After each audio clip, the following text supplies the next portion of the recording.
الله الرحمن الرحيم وما أرسلناك إلا رحمة للعالمين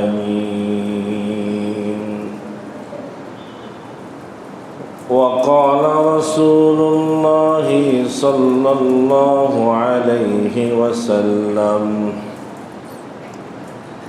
إن الله فضلني على سائر الأنبياء أو كما قال النبي عليه الصلاة والسلام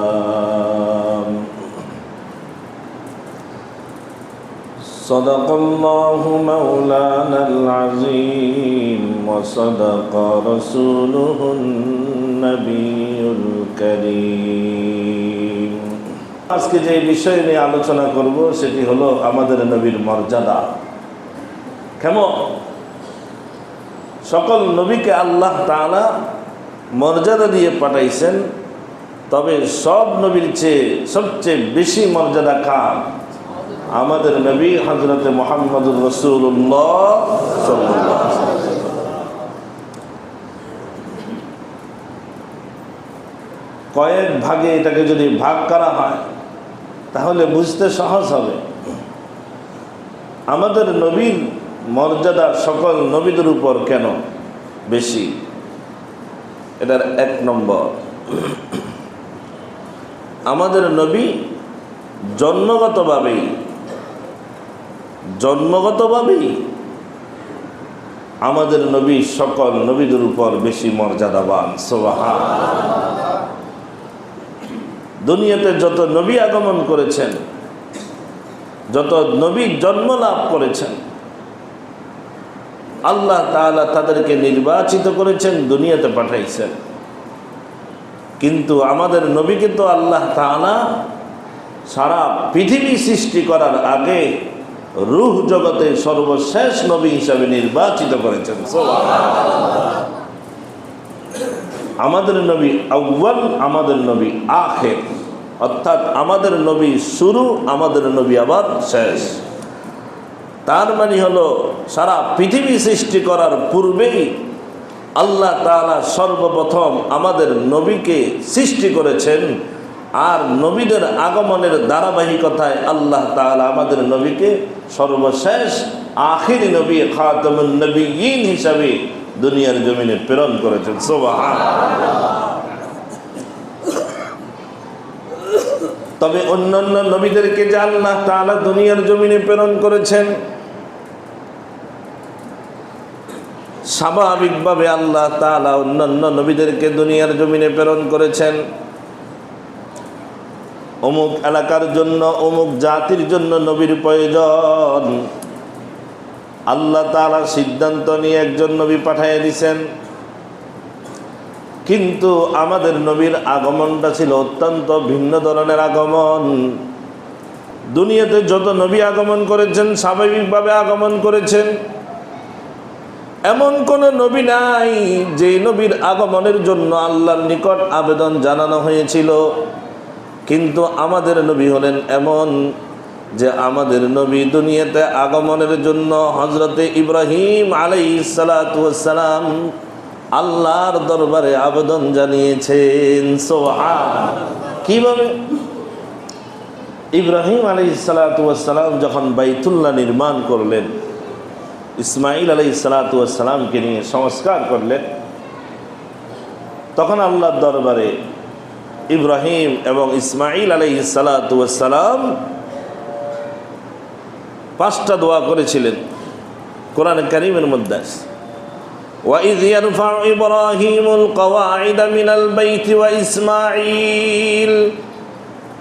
ইব্রাহিম আলাইহিস সালাতু ওয়াস সালাম তার কলিজার টুকরা সন্তান ইসমাঈল আলাইহিস সালাতু ওয়াস সালামকে নিয়ে বাইতুল্লাহর ভিত্তি স্থাপন করলেন। যখন বাইতুল্লাহর ভিত্তি স্থাপন শেষ হয়ে গেল, তখন 1 নম্বর দোয়া করলেন, রব্বানা তাকাব্বাল মিন্না ইন্নাকা আনতাস সামিউল আলিম। আয় আল্লাহ, আপনি আমাকে এবং আমার কলিজার টুকরা সন্তান ইসমাইলকে দায়িত্ব দিয়েছিলেন বাইতুল্লাহ সংস্কার করার জন্যে, বাইতুল্লাহ নির্মাণ করার জন্যে। আমরা বাইতুল্লাহ নির্মাণ করার জন্য চেষ্টা করেছি। তাকাব্বাল মিন্না, আমাদের থেকে আপনি আমাদের এই অল্প কাজ, বাইতুল্লাহ নির্মাণের এই কাজটুকুকে আপনি কবুল করে নেন। ইন্নাকা আনতাস সামিউল আলিম, নিশ্চয় আপনি সব শুনেন এবং সব জানেন, আমাদের দোয়াটা আপনি শুনে কবুল করে নেন। 1 নম্বর দোয়া। 2 নম্বর দোয়া হলো, রব্বানা ওয়াজআলনা মুসলিমাইনি লাকা ওয়া মিন যুররিয়্যাতিনা উম্মাতান মুসলিমাতান লাক। আয় আল্লাহ, আপনি আমাকে এবং আমার সন্তান ইসমাইল আমাদেরকে সচ্চা মুসলমান হিসাবে কবুল করেন, সুবহানাল্লাহ। এবং আমার পরবর্তী প্রজন্ম থেকে আপনি মুসলমান উম্মত হিসাবে তাদেরকে কবুল করুন। দোয়া করছি 2টা। 3 নম্বর হলো, ওয়া আরিনা মানাসিকানা। আয় আল্লাহ, আপনি আমাকে এই বাইতুল্লাহর হজ কিভাবে আদায় করবে তার বিধিবিধানগুলোকে আমাকে শিক্ষা দিয়ে দেন। ওয়া তুব আলাইনা ইন্নাকা আনতাত তাওয়াবুর রহিম। এবং আল্লাহ তাআলা বলেন, এবং হযরত ইব্রাহিম আলাইহিস সালাতু ওয়াস সালাম 4 নম্বর দোয়া করে বলেন, আয় আল্লাহ, বাইতুল্লাহ নির্মাণ করেছি, ভুল ত্রুটি হয়ে যেতে পারে, তওবা করিলাম, আপনি আমাদের তওবাকে কবুল করুন, সুবহানাল্লাহ। 1 নম্বর দোয়া, আমাদের বাইতুল্লাহ নির্মাণের এই কাজটা কবুল করুন। 2 নম্বর দোয়া, আমাকে আমার সন্তান ইসমাইলকে আমার পরবর্তী বংশধরকে মুসলমান হিসাবে কবুল করুন। 3 নম্বর দোয়া, বাইতুল্লাহ হজ করার বিধানগুলো আমাকে শিক্ষা দিয়ে দিন। 4 নম্বর দোয়া, ভুল ত্রুটি হইলে ক্ষমা করে দিন। 5 নম্বর দোয়া, হযরত ইব্রাহিম আলাইহিস সালাতু ওয়াস সালামের জবানে আল্লাহ তাআলা এই দোয়া বের করে দিয়েছেন, রব্বানা ওয়াবআস ফীহিম রাসূলাম মিনহুম ইয়াতলু আলাইহিম আয়াতিকা ওয়া ইউআল্লিমুহুমুল কিতাবা ওয়াল হিকমা। হযরত ইব্রাহিম আলাইহিস সালাতু ওয়াস সালাম দোয়া করেন, আয় আল্লাহ, এই বাইতুল্লাহ তো নির্মাণ করলাম, আয় আল্লাহ, শেষ পর্যন্ত এই বাইতুল্লাহর এই জায়গা মক্কাতে আপনি একজন মক্কাবাসীদের থেকে একজন নবীকে প্রেরণ করুন, সুবহানাল্লাহ। যেই নবী কোরআনুল কারীম তেলাওয়াত করে করে মানুষকে দাওয়াত দিবে, মানুষকে আত্মশুদ্ধি করবে, যেই নবী মানুষকে কোরআন শিক্ষা দিবে, হাদিস শিক্ষা দিবে, এমন একজন নবীকে আপনি এই মক্কার জমিনে মক্কাবাসী থেকে আপনি প্রেরণ করুন। এই নবীর দ্বারা উদ্দেশ্য হলো কে? আমাদের নবী হযরতে মুহাম্মদুর রাসূলুল্লাহ সাল্লাল্লাহু আলাইহি ওয়াসাল্লাম।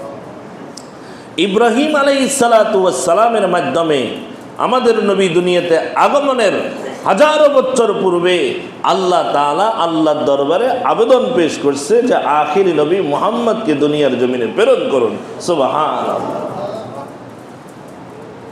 এরপরে আবার ঘটনা ঘটছে। ঘটনা হলো রাসূল আকরাম সাল্লাল্লাহু আলাইহি সাল্লাম দুনিয়ার জমিনে আগমন করবে, জন্ম লাভ করবে। সময় যত নিকটে হয়ে আসছে, রাসূল আকরাম সাল্লাল্লাহু আলাইহি সাল্লামের পূর্বের জমানার যিনি নবী ছিলেন হযরত ঈসা আলাইহিস সালাতু ওয়াস সালাম, আল্লাহ তাআলা হযরত ঈসা আলাইহিস সালাতু ওয়াস সালামের জবানে সারা পৃথিবীবাসীকে আল্লাহ তাআলা বলেন, ঈসা আলাইহিস সালাতু ওয়াস সালামের জবানে আল্লাহ তাআলা সারা পৃথিবীবাসীকে জানিয়ে দিয়েছেন যে হে ঈসা, তুমি সারা পৃথিবীকে সুসংবাদ জানিয়ে দাও যে আমার নবী মুহাম্মদ অতি শীঘ্রই দুনিয়াতে আগমন করবে। কোন নবীর ক্ষেত্রে এটা হয় নাই।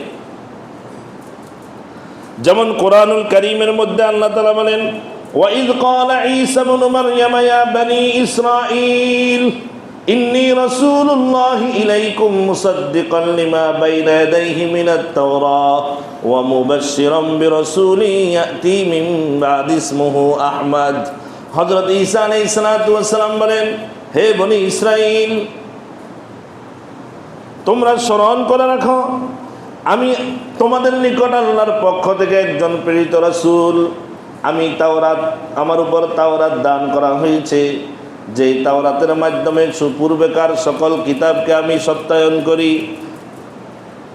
ওয়া মুবাশশিরাম বিরাসূলিন ইয়াতি মিন বাদি ইসমুহু আহমদ, এবং আমি তোমাদেরকে সুসংবাদ দিচ্ছি, অতি শীঘ্রই একজন নবী আগমন করবে, যেই নবীর নাম হবে আহমদ। সুবহানাল্লাহ। তাহলে বুঝে থাকলে বলুন, আমাদের নবী আগমনের সিদ্ধান্ত আল্লাহ তাআলা তো নিয়েছেন, পরবর্তীতে আবার একজন নবীর মাধ্যমে আবেদন জানিয়েছেন, আবার আরেকজন নবীর মাধ্যমে সুসংবাদ জানিয়েছেন। এগুলার কারণ কি? এগুলার কারণ হলো আমাদের নবী হলো শ্রেষ্ঠ নবী। একটা মাহফিলের যে সবচেয়ে বড় আপনার মধ্যমণি হবে, বারবার ওই মাহফিলের শুরুতে, মাঝখানে, শেষে শুধু তার নাম ঘোষণা করা হয়। সে এখনো আসে নাই, তখনও তার নাম ঘোষণা করা হয়। সে রাস্তায় কোথায় আছে, কিছুক্ষণ পর পর তার নাম ঘোষণা করে সকল শ্রোতাদের মাঝে এই কথা বিশ্বাস জাগানোর চেষ্টা করে। সর্বশেষ আলোচক যিনি আসছেন, তিনি অনেক বড়, তিনি অনেক মর্যাদাবান। যেমনিভাবে তার মর্যাদা বোঝানোর জন্য বারবার ওই মজলিসে তার কথা আলোচনা করা হয়, ঠিক রাসূল আকরাম সাল্লাল্লাহু আলাইহি সাল্লামের মর্যাদা সম্মানকে বৃদ্ধি করার জন্য আল্লাহ তাআলা বারবার এক নবী দিয়া দোয়া করাইছেন, আরেক নবী দিয়া সুসংবাদ জানিয়েছেন। এটা একমাত্র কারণ রাসূল আকরাম সাল্লাল্লাহু আলাইহি সাল্লামের মর্যাদা এবং সম্মান কত বেশি, এই কথা বোঝানোর জন্য। সুবহানাল্লাহ। এটা জন্মগত মর্যাদা। এরপরে রাসূল আকরাম সাল্লাল্লাহু আলাইহি সাল্লাম দুনিয়ার জমিনে আগমন করছে। দুনিয়ার জমিনে তো অনেক নবী আগমন করছেন, তবে এমন কোনো ঘটনা ঘটে নাই যে ওই নবী আগমন করার কারণে হাজার হাজার মাইল দূরে কোনো দুর্ঘটনা ঘটে গেছে। বরং আমাদের নবী করিম সাল্লাল্লাহু আলাইহি সাল্লামের যখন দুনিয়ার জমিনে মা আমেনার ঘরে এরকমভাবে জন্ম লাভ করলেন, জন্ম লাভ করার সাথে সাথে রোম সাম্রাজ্যের সকল এরকমভাবে সিংহাসনের মধ্যে কম্পন সৃষ্টি হয়ে গিয়েছে, ভূমিকম্প সৃষ্টি হয়েছে। পারস্যের হাজার বছরের প্রজ্বলিত অগ্নিকুণ্ডলী, যেটাকে তারা পূজা করত, সেই অগ্নিকুণ্ডলীর আগুন মুহূর্তের মধ্যে ঠান্ডা হয়ে গিয়েছে। সুবহানাল্লাহ। এগুলো কেন বলেন? এগুলো হলো আমাদের নবীর মর্যাদা।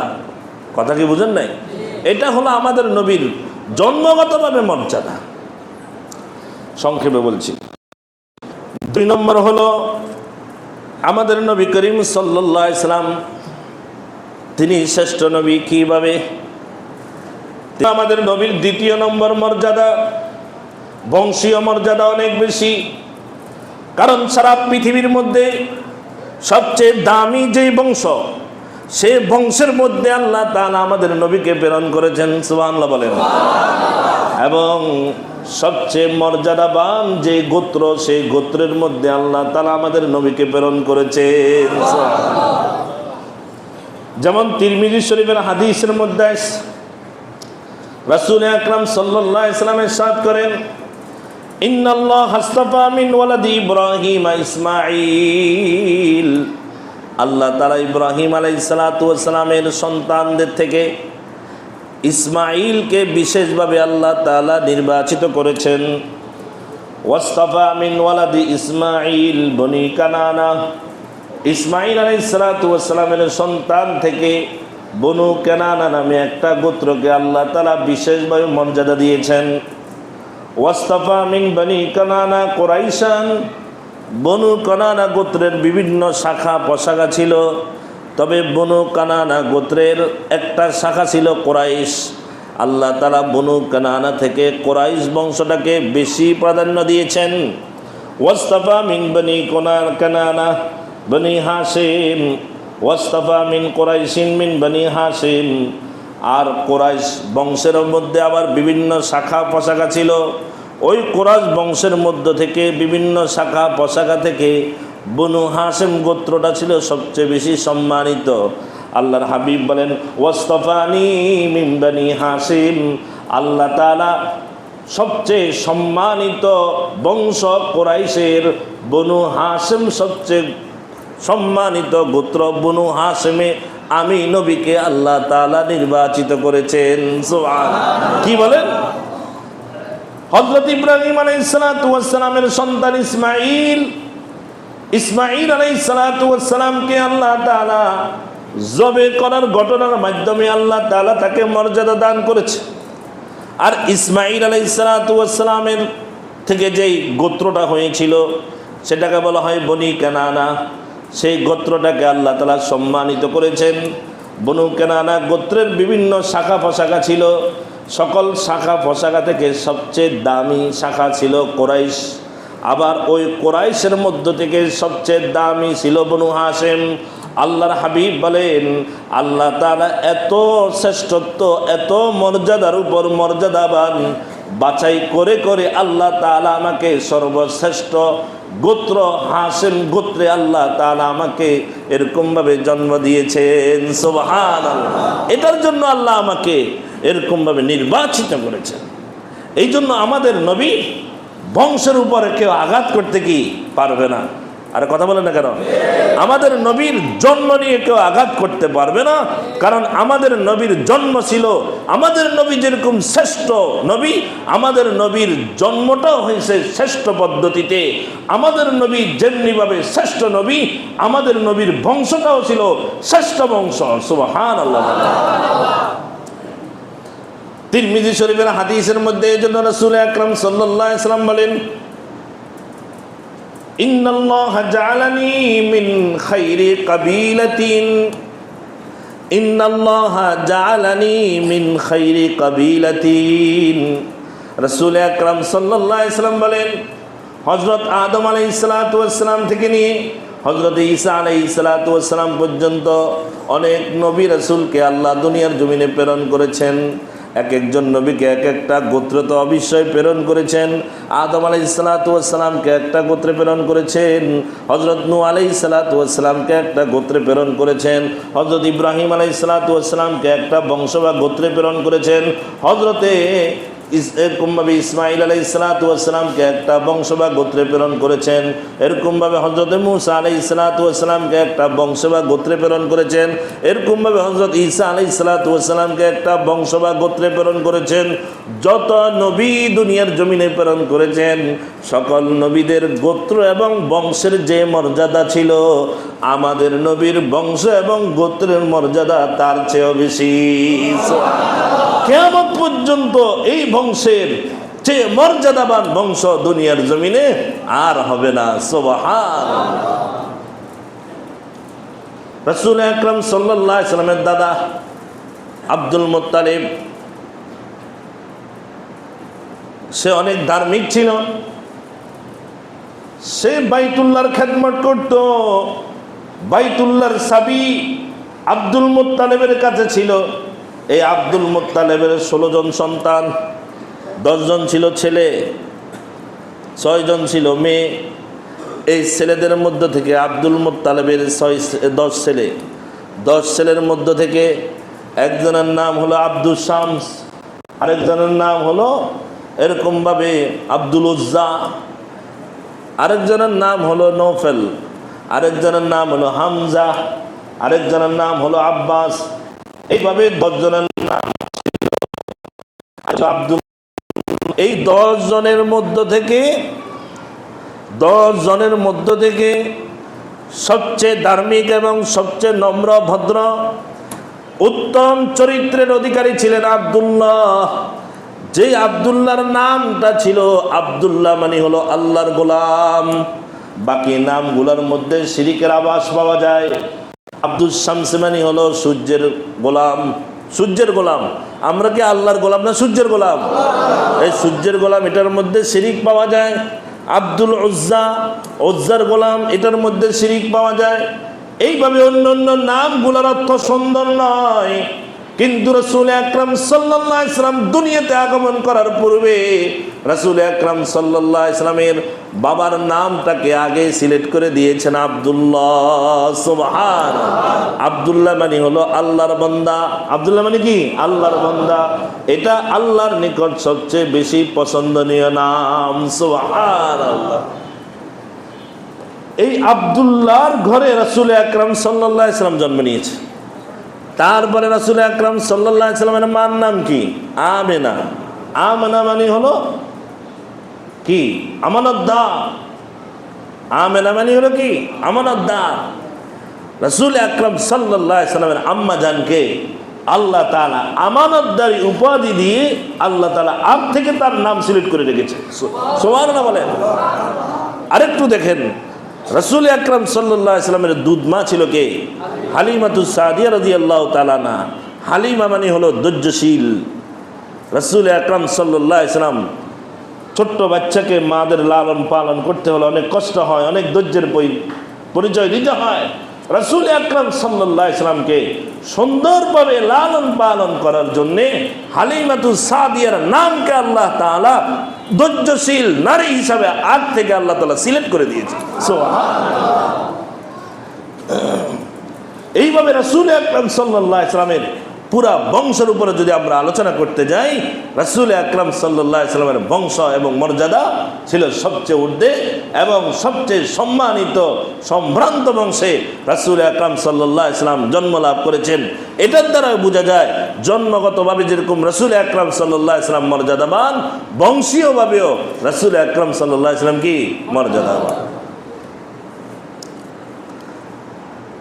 3 নম্বর হলো স্থানগতভাবে মর্যাদাবান। সুবহানাল্লাহ বলেন। বাংলাদেশে পাঠাই নাই, বাংলাদেশে পাঠাই নাই। এখন সারা পৃথিবী ক্ষমতা চালাচ্ছে আমেরিকা, আমেরিকায় পাঠাই নাই। লন্ডনে পাঠাই নাই। এত দামি দামি এত সুন্দর সুন্দর জায়গা আমাদের নবী করিম সাল্লাল্লাহু আলাইহি সাল্লামকে এত জায়গায় পাঠায় নাই। আমাদের নবী করিম সাল্লাল্লাহু আলাইহি সাল্লামকে যে জায়গাতে পাঠাইছেন আল্লাহ তাআলা ওই স্থানগতভাবে আমাদের নবীকে মর্যাদা দিয়েছেন। সুবহানাল্লাহ। একজন প্রধান অতিথি আপনার মজলিসে আসবে, এখন প্রধান অতিথিকে আপনি যদি এমন এক জায়গায় স্থান দেন যে জায়গায় প্রধান অতিথিকে কেউ দেখবে না অথবা প্রধান অতিথি থেকে কেউ উপকৃত হতে পারবে না, কি বলেন, প্রধান অতিথির মর্যাদা কমবে না বাড়বে?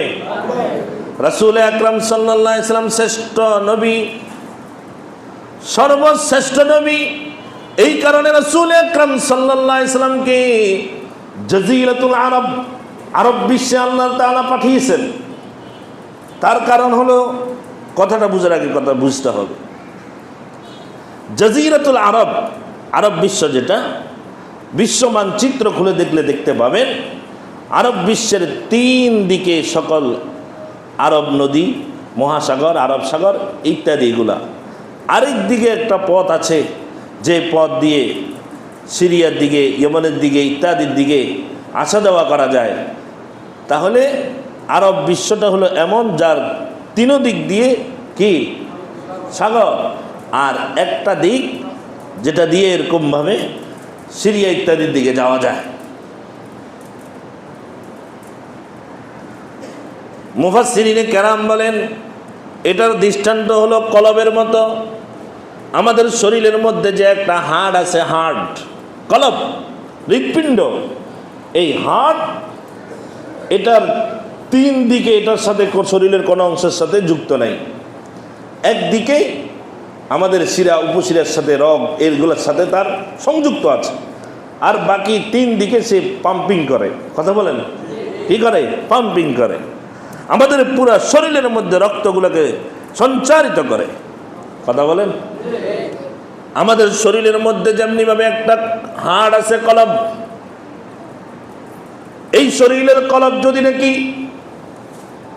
এই শরীরের কলব যেমনিভাবে আমাদের পুরা শরীরকে সতেজ রাখে, আমাদের পুরা শরীরের মধ্যে রক্তগুলোকে সঞ্চারিত করে।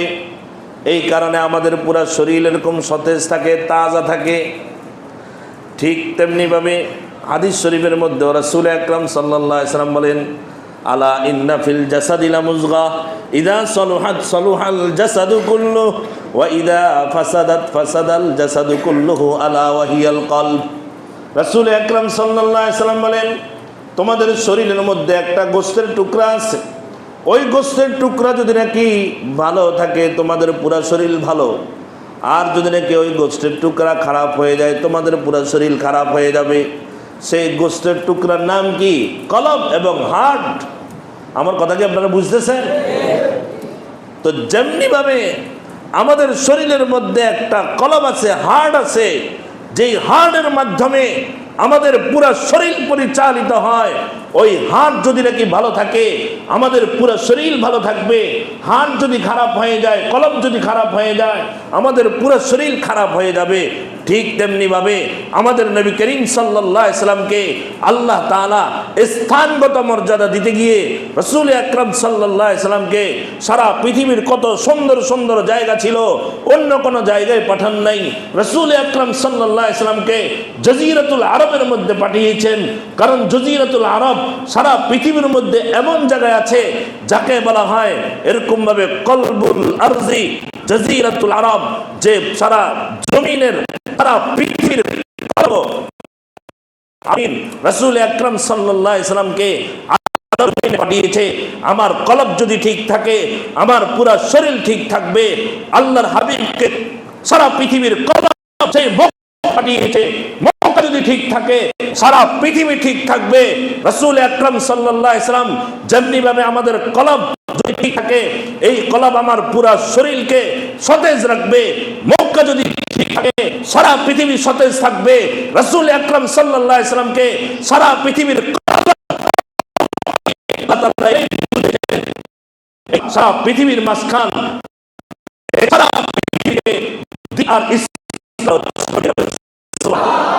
আমাদের কলব থেকে যেমনি ভাবে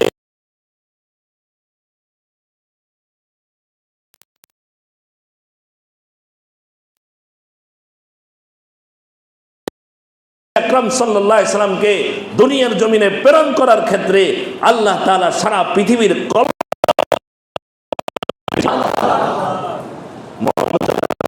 আপনার স্থানগতভাবে আমাদের নবীকে মর্যাদা দিয়েছেন। 4 নম্বর হলো আমাদের নবীকে ভাষাগতভাবে মর্যাদা দিয়েছেন।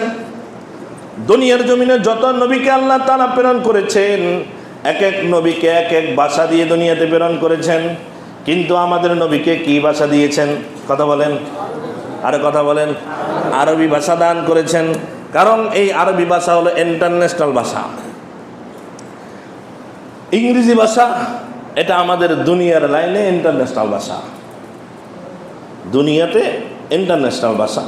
আরবি যে ভাষা, এই ভাষা হবে ইন্টারন্যাশনাল ভাষা। কিভাবে? কারণ আরবি এটা এমন ভাষা যেটা আমার দুনিয়াতে প্রয়োজন। কোরআন যদি পড়তে যায় আমার আরবির দরকার আছে না নাই? দোয়া দরুদ যদি পড়তে যায় আরবির দরকার আছে না নাই? নামাজ যদি পড়তে যায় আরবির দরকার আছে না নাই? এইভাবে আমার আমলের ক্ষেত্রে আরবির প্রয়োজন আছে। এরকমভাবে আমার কোরআনের ক্ষেত্রে আরবির প্রয়োজন আছে। দুনিয়াতে যেমনিভাবে আমার কালিমাটা আরবি, আমার কোরআনটা আরবি, আমার ঈমানে মুফাসসাল আরবি, ঈমানে মুজমাল আরবি, আমার কালিমায়ে তাইয়্যিবা আরবি, আমার কালিমায়ে শাহাদাত আরবি, আমার দুরূদ শরীফ আরবি। কথা বলেন, কথা বলেন। আমার সকল দোয়া দুরূদ আরবি। ঠিক তেমনিভাবে আমার কবরের মধ্যেও আমাকে প্রশ্ন করা হবে আরবিতে, আমিও প্রশ্নের উত্তর দিব আরবিতে। হাসরের ময়দানে সকল উম্মত, সকল নবী সবাই বলবে আরবি, জান্নাতের মধ্যেও সবাই বলবে আরবি। সুবহানাল্লাহ। তাহলে দুনিয়ার ভাষাও আরবি, কবরের ভাষাও আরবি। লিসানুদ দুনিয়া আরবিয়ুন, লিসানুল কবরে আরবিয়ুন, লিসানুল হাসরে আরবিয়ুন, লিসানুল মিজান আরবিয়ুন, লিসানুস সিরাতে আরবিয়ুন, লিসানুল জান্নাতে আরবিয়ুন। সুবহানাল্লাহ। জান্নাতের ভাষা হবে আরবি, যেই ভাষা দুনিয়াতেও কাজে আসবে, কবরেও কাজে আসবে, হাসরেও কাজে আসবে, মিজানের পাল্লায় কাজে আসবে, পুলসিরাতে কাজে আসবে। জান্নাতের কাজে আসবে, সেই ইন্টারন্যাশনাল ভাষা যেটা দুনিয়াতেও কাজে আসবে, আখিরাতেও কাজে আসবে, সেই ভাষা দিয়ে আমাদের নবীর শ্রেষ্ঠত্ব বোঝানোর জন্য আমাদের নবীকে ওই শ্রেষ্ঠ ভাষা দিয়ে দুনিয়াতে প্রেরণ করেছেন। সুবহানাল্লাহ। তাহলে বুঝে থাকলে বলুন, আমাদের নবী জন্মগতভাবে শ্রেষ্ঠ, আমাদের নবীর বংশগতভাবে শ্রেষ্ঠ, আমাদের নবীর গোত্র শ্রেষ্ঠ, আমাদের নবী যে স্থানে প্রেরণ করেছেন ওই স্থানও শ্রেষ্ঠ, আমাদের নবীকে যে ভাষা দিয়ে সৃষ্টি করেছেন সে ভাষাটাও কি শ্রেষ্ঠ ভাষা। সুবহানাল্লাহ বলেন। 5 নম্বর, আমাদের নবী নামগতভাবে শ্রেষ্ঠ। সুবহানাল্লাহ। আমাদের নবীর নাম কি? সবাই বলেন, আমার সাথে বলেন, মুহাম্মদ সাল্লাল্লাহু আলাইহি ওয়াসাল্লাম। মুহাম্মদ, মুহাম্মদ মানে হলো সর্বজন প্রশংসিত। সুবহানাল্লাহ। মুহাম্মদ মানে কি? কথা বলেন, সর্বজন প্রশংসিত। আল্লাহ তাআলা আমাদের নবীর নামটার মধ্যে এমন একটা মুজিজা দিয়ে দিয়েছেন, মক্কার কাফেররা, মদিনার ইহুদিরা বাজারে গিয়ে গিয়ে গিয়ে গিয়ে আমাদের নবী করিম সাল্লাল্লাহু আলাইহি সাল্লামের বদনাম করত, আমাদের নবী করিম সাল্লাল্লাহু আলাইহি সাল্লামের বিরুদ্ধে কথা বলতো। কথা বলার পরে সবাই জিজ্ঞেস করতো তার নাম কি? মুহাম্মদ। মুহাম্মদ মানে তো সর্বজন প্রশংসিত। যে সর্বজন প্রশংসিত হয় তার বদনামি তোরা কিভাবে করো? সুবহানাল্লাহ। কথা কি বুঝেন নাই? মুহাম্মদ মানে কি? সর্বজন প্রশংসিত। তা কাফেররা যে বাজারে গিয়ে হাটে বাজারে রাস্তাঘাটে রাসূল আকরাম সাল্লাল্লাহু আলাইহি ওয়াসাল্লামের নামে কি করতো? বদনাম করতো। বদনাম করার পরে জিজ্ঞেস করতে, আচ্ছা তার নামটা কি? কয় তার নাম মুহাম্মদ, মানে সর্বজন প্রশংসিত।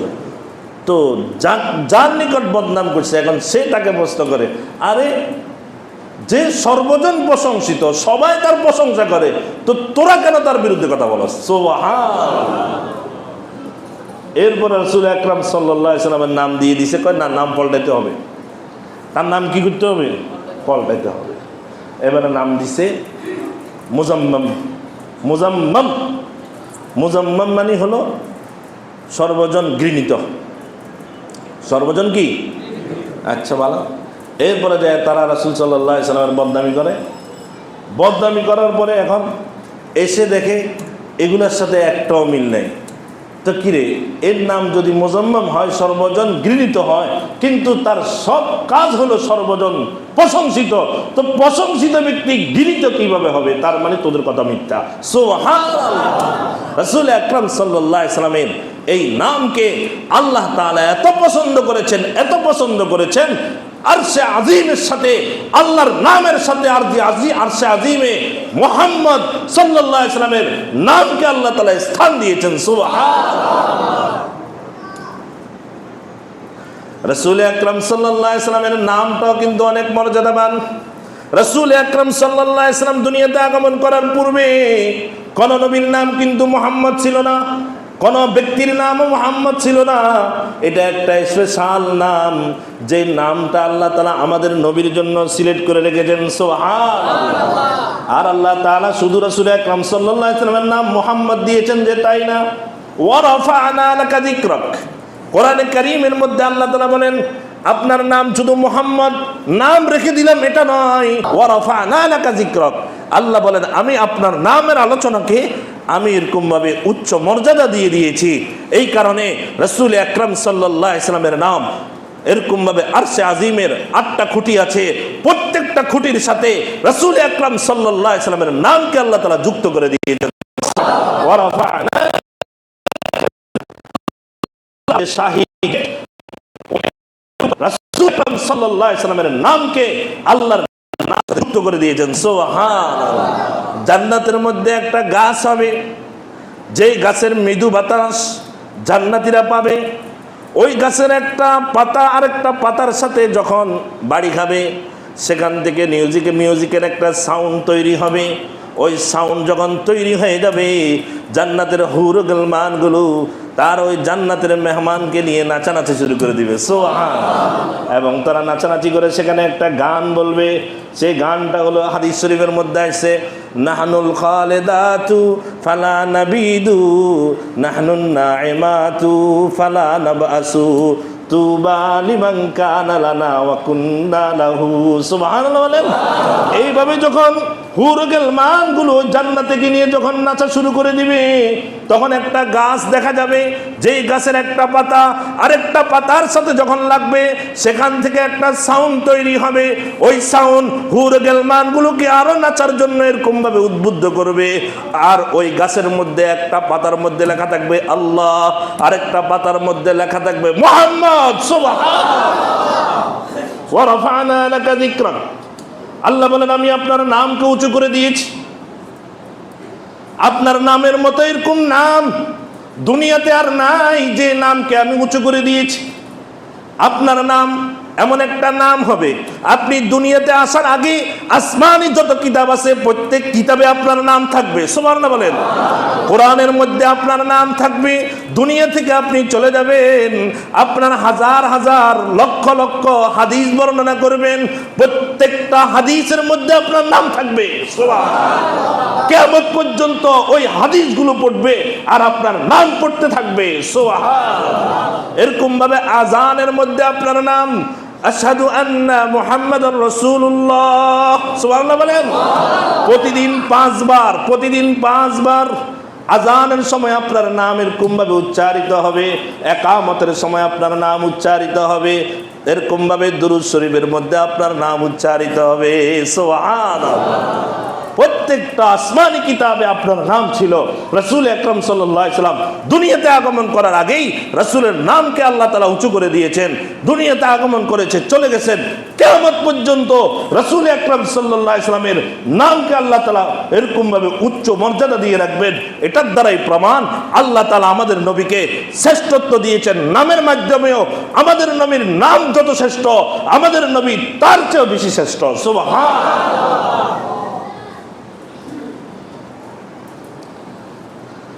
5 নম্বর,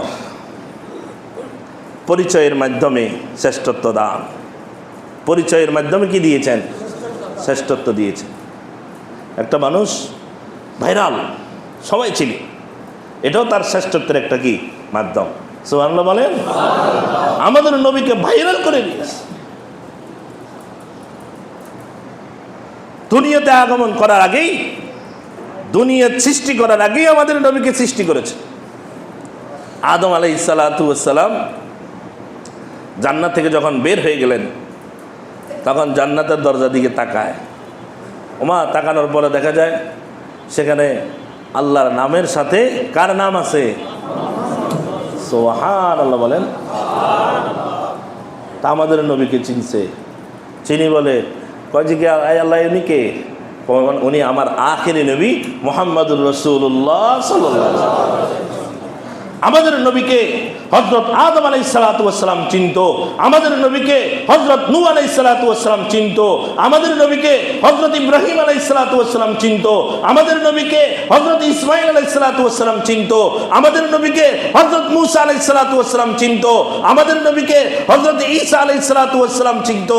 আল্লাহ তাআলা 1 লক্ষ মতান্তরে 2,24,000 যত নবী রাসূলকে প্রেরণ করেছেন, সকল নবী রাসূল আমাদের নবীকে চিনতো। সকল নবী রাসূলদের উম্মত তারাও আমাদের নবীকে চিনতো।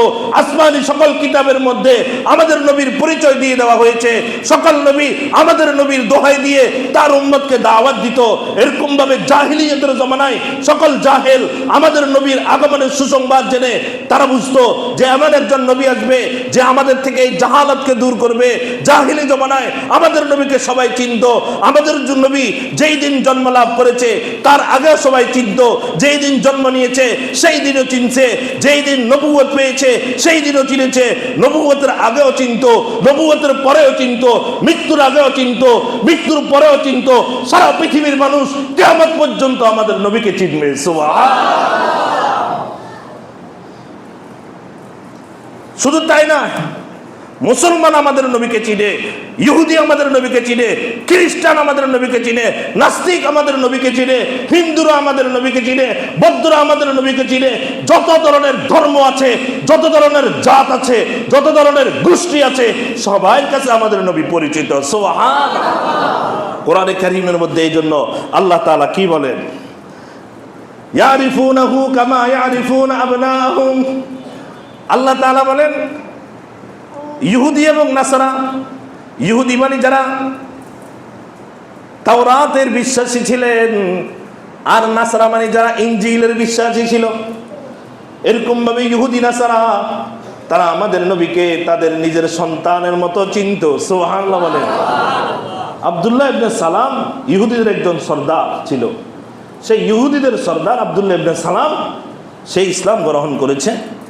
পরবর্তীতে হযরত ওমর রাদিয়াল্লাহু তাআলা আনহু আব্দুল্লাহ ইবনে সালামকে জিজ্ঞেস করে, হে আব্দুল্লাহ ইবনে সালাম, আচ্ছা বলো তো দেখি তোমাদের ইহুদিদের মধ্যে নবী মুহাম্মদের পরিচয়টা কেমন তখন আব্দুল্লাহ ইবনে সালাম বলে, আরে ভাই, আমরা যখন ইহুদি ছিলাম আমাদের কাছে তো তখন তোমাদের নবী মুহাম্মদের পরিচয় আমাদের সন্তানের চেয়েও বেশি ছিল। সুবহানাল্লাহ। আল্লাহ তাআলা সাপোর্ট করি বলেন, তারপরে আয়াত নাযিল করেন, ইয়ারিফুনাহু কামা ইয়ারিফুনা আবনাহুম। তারা আমাদের নবীকে তাদের সন্তানের চেয়েও বেশি চিনত। সুবহানাল্লাহ। আল্লাহ তাআলা আমাদের নবীর পরিচয়টাকে এইভাবে সারা পৃথিবীর মধ্যে ছড়িয়ে দিয়েছেন। নবী হওয়ার আগে না, আরে জন্ম লাভ করার আগে না, দুনিয়া সৃষ্টি করার আগ থেকেই আল্লাহ তাআলা আমাদের নবীর পরিচয় এরকম ভাবে তুলে ধরা শুরু করে দিয়েছেন। সুবহানাল্লাহ। এটার দ্বারাই প্রমাণ, যদি দুনিয়ার জমিনে কোন শ্রেষ্ঠ নবী হতে হয়, শ্রেষ্ঠ মানব হতে হয়, সেই শ্রেষ্ঠ নবী, শ্রেষ্ঠ মানব,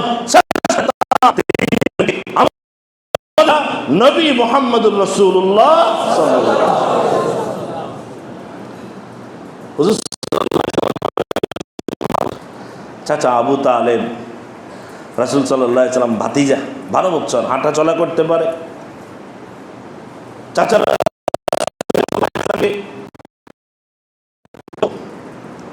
চাচা আবু তালেব ব্যবসা করার জন্য মক্কা থেকে সিরিয়া যাবে, তো মক্কা থেকে সিরিয়া নিয়ে গেছে। দেখেন, হুজুর সাল্লাল্লাহু আলাইহি ওয়াসাল্লামকে সিরিয়া নিয়ে গেছে। সিরিয়া নিয়ে যাওয়ার পর, সঙ্গে বলছি, প্রতিমধ্যে একটা গাছের ছায়াতলে তারা বিশ্রাম নিতেছে। গাছের ছায়াতলে যখন বিশ্রাম নিল, তখন সেই জায়গার একজন ধর্মযাজক ছিল, বাহিরা রাহেব। ওই ধর্মযাজক কিছুক্ষণ পরে আবু তালেবের যেই দল রাসূল আকরাম সাল্লাল্লাহু আলাইহি ওয়াসাল্লাম সহ যে কাফেলা ব্যবসার জন্য সিরিয়াতে গেল, এই কাফেলার আশপাশ দিয়ে ওই ধর্মযাজক, ইহুদি ধর্মযাজক বাহিরা রাহেব, সে ঘোরাঘুরি করতেছে। আবু তালেব রাসূলের চাচা, তার সন্দেহ হলো, এই মিয়া, তুমি এখানে কে? তুমি এখানে ঘোরাঘুরি করতেছ? করে, কাকে তালাশ করতেছ? কয়, না, আমি কাকে তালাশ করতেছি না, বাকি আমরা আমাদের ধর্মগ্রন্থে পেয়েছি।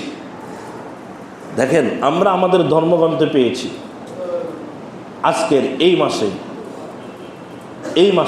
এই দিন, এখন, এই মাসে, এই দিন, এখন, এই জায়গাতে এমন একজন ব্যক্তি আসবে, যেই ব্যক্তি আখেরি নবী হবে। সুবহানাল্লাহ। কত দেখো কেউ আছে কিনা। তো ওই কাফেলা তালাশ করতে একটা দুশো, কয়টা? কীভাবে বুঝছো? কয়, তার চেহারা, তার হাঁটা, তার চলা, তার তাকানো, তার দৃষ্টি, তার বলন, তার চলন, এগুলো সবগুলা দেখে আমি চিনি ফেলছি ইনি হবেন আখেরি নবী। সুবহানাল্লাহ। সুতরাং আমি একটা তোমাকে নসিহত করি, হে আবু তালেব, এখানে তার দুশ্মনেরা আছে, এখানে আশপাশে সবাই খ্রিস্টান বসবাস করে, সুতরাং তুমি অতি দ্রুত তাকে মক্কাতে পেটে ফাটিয়ে দাও, কারণ তারা তার উপর আক্রমণ করতে পারে। তো একজন রাসূল আকরাম সাল্লাল্লাহু আলাইহি ওয়াসাল্লাম বয়স মাত্র 12 বছর, চাচার সাথে গেছেন সিরিয়াতে, সেখানে এরকমভাবে একজন খ্রিস্টান যাজক, সে রাসূল আকরাম সাল্লাল্লাহু আলাইহি ওয়াসাল্লামের খোঁজে বের হয়েছে, কারণ তারা ধর্মের প্রতি অর্থাৎ তারা তাদের ধর্মের কিতাবের মধ্যে এমনভাবে রাসূলের আলোচনা এবং ইতিহাসগুলোকে আল্লাহ তাআলা উঠে ধরছেন যে রাসূল কখন কোথায় কিভাবে রাসূলের জন্মের পর থেকে কি কি ঘটনা ঘটবে আল্লাহ তাআলা সবগুলোকে উঠে ধরছেন। তারা দিন তারিখকে নির্ধারণ করে করে রাসূল আকরাম সাল্লাল্লাহু আলাইহি সাল্লামের পরিচয় খোঁজার জন্য তারা বের হয়ে যেত। সুবহানাল্লাহ। আমাদের নবীকে আল্লাহ তাআলা এইভাবে সারা পৃথিবীর মাঝে এরকমভাবে কিয়ামত পর্যন্ত আমাদের নবীর আলোচনাকে পরিচিতিকে আল্লাহ তাআলা উঁচু করে দিয়েছেন। ওয়া রাফা'না লাকা যিকরাক। কি বলেন? আমাদের নবী জন্মগতভাবে আমাদের নবী মর্যাদাবান কিনা বলেন? আমাদের নবী বংশগতভাবে মর্যাদাবান কিনা বলেন? আমাদের নবী আপনার গোত্রভাবে মর্যাদাবান কিনা? আরে কথা বলেন না কেন? এরকম ভাবে আমাদের নবীর শিশুকাল মর্যাদাবান কিনা? আমাদের নবীর কিশোরকাল মর্যাদাবান কিনা? আমাদের নবীর যৌবনকাল মর্যাদাবান কিনা? এমনিভাবে আমাদের নবী আপনার কি বলে যে তার যেখানে জন্ম লাভ করেছে ওই স্থানও মর্যাদাবান, আমাদের নবীর ভাষাও মর্যাদাবান, আমাদের নবীর নামটাও মর্যাদাবান, আমাদের নবীর পরিচয়টাও মর্যাদাবান। আমাদের এত মর্যাদাবান নবীর উম্মত হইতে পেরে আমরা কি বলেন ধন্য কিনা বলেন? সুতরাং এই রবিউল আউয়াল মাসে আমাদের করণীয় হবে আমাদের নবীর সম্পূর্ণ মর্যাদা এবং সম্পূর্ণ এরকমভাবে আমাদের নবীর শ্রেষ্ঠত্বকে জেনে আমাদের নবীর সকল মর্যাদা এবং শ্রেষ্ঠত্বকে জেনে আমাদের সকল নবীর সকল আদেশ নিষেধগুলোকে পালন করে পুরা জীবনটাকে নবীর আদর্শ অনুযায়ী সাজানোর চেষ্টা করবো তো ইনশাআল্লাহ। মাত্র শুরু হয়েছে। এইভাবে আমাদের নবীর মর্যাদার উপর কিছু আলোচনা আরও চলতে থাকবে। আল্লাহ তাআলা আমাদের নবীর সকল মর্যাদাগুলো জেনে নবীর আদর্শ অনুযায়ী চলার তৌফিক দান করুন। সকলে বলি আমিন। ওয়া আখিরু দাওয়ানা আলহামদুলিল্লাহ।